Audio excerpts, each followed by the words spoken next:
जय हिंद दोस्तों आप सभी का मेरे नए ब्लॉग में स्वागत है। दोस्तों, आज का ब्लॉग बहुत ही ज़्यादा महत्वपूर्ण है। महत्वपूर्ण क्यों है? महत्वपूर्ण इस वजह से है क्योंकि संसार का सबसे बड़ा लोकतांत्रिक देश भारत एक नई सरकार चुनने जा रहा है।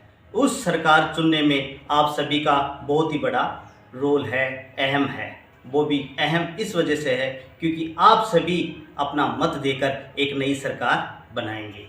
दोस्तों, इस आज़ादी के अंदर, लोकतंत्र के अंदर अपने को इस वोटिंग का अधिकार है, बहुत ही कड़ी परिश्रम के बाद मिला है।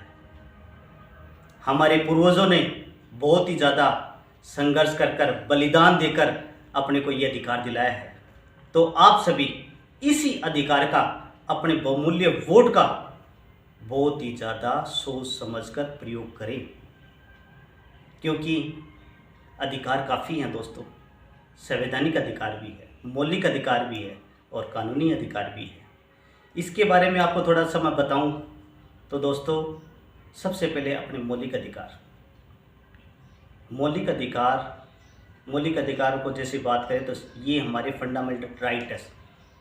फंडामेंटल राइट हमारे संविधान के अनुच्छेद 14 से लेकर 32 तक इनका उल्लेख किया गया है, जो कि संविधान के भाग 3 में इनकी वर्णन है।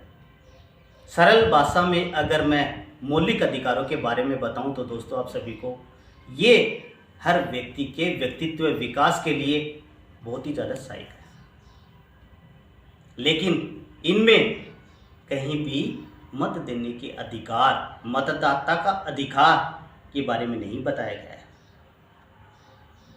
इससे आगे मैं बात करूं तो दोस्तों, संवैधानिक अधिकार जो कि ना ही तो 14 से लेकर अनुच्छेद 32 तक बताया गया है, ना ही भाग 3 में बताया गया है।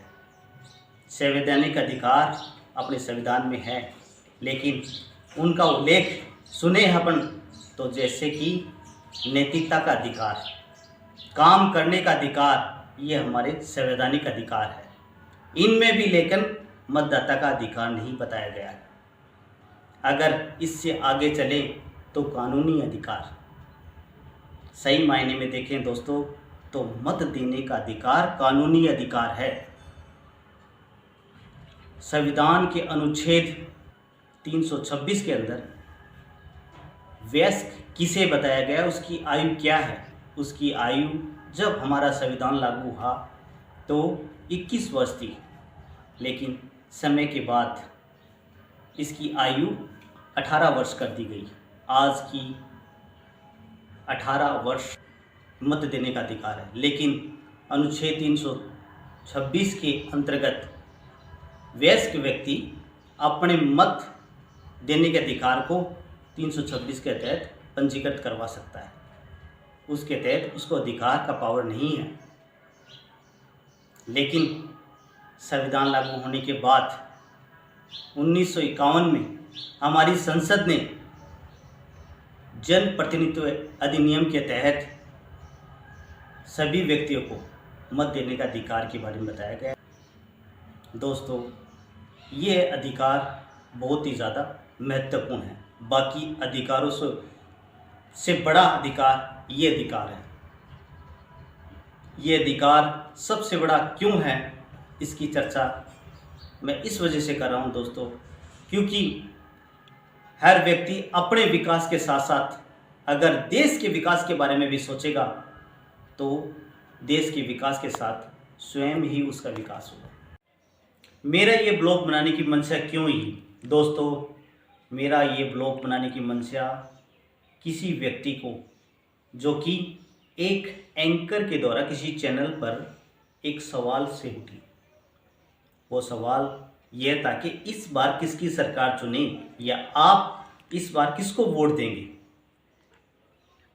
उस व्यक्ति के जवाब से मैं इतना ज़्यादा प्रभावित हुआ, मेरे मन में इतनी ज़्यादा उमंग जगी कि मेरे मन में ये हुआ कि ये जवाब ने मेरे को इतना झंझोड़ा कि मैं आप सभी से एक बार इस मत देने की, वोट देने की जागरूकता अभियान में आपके साथ जुड़ूं।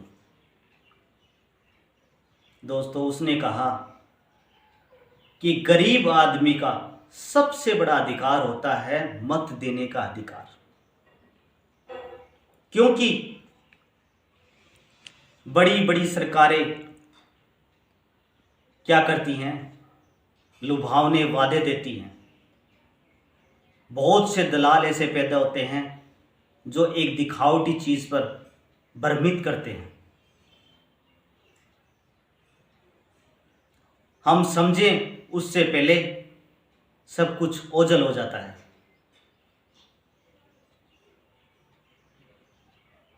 आज गरीब आदमी का बच्चा बड़ी बड़ी स्कूलों में नहीं पढ़ सकता। उन स्कूलों का लेवल गरीब आदमी की सरकारी स्कूल में पढ़ने वाले लेवल से जो मिला सके। शिक्षा ही विकास का जरिया है, वो शिक्षा उसे दिला सके। बड़े बड़े हॉस्पिटलों को सरकारी हॉस्पिटल में बदल सके। शिक्षा हो, इलाज हो, बेरोजगारी खत्म हो, कुछ ऐसा विकास हो, देश आगे बढ़े। उसके लिए एक ही सबसे बड़ा अधिकार है, वो है मत का अधिकार। तो आप सभी अपने मत का अधिकार बहुत ही ज़्यादा सोच समझकर और खुले विचारों से करें और ऐसी सरकार चुनें जो कि आपका और अपने देश का विकास कर सके। मेरा हाथ जोड़ के आप सभी से यही निवेदन है कि आप अपना वोट किसी के दिखावे में ना आकर और किसी के बहकाव में आकर ना देकर अपने सोच समझकर एक अच्छी सरकार चुनें जिससे कि भारत देश का विकास हो सके। जय हिंद दोस्तों।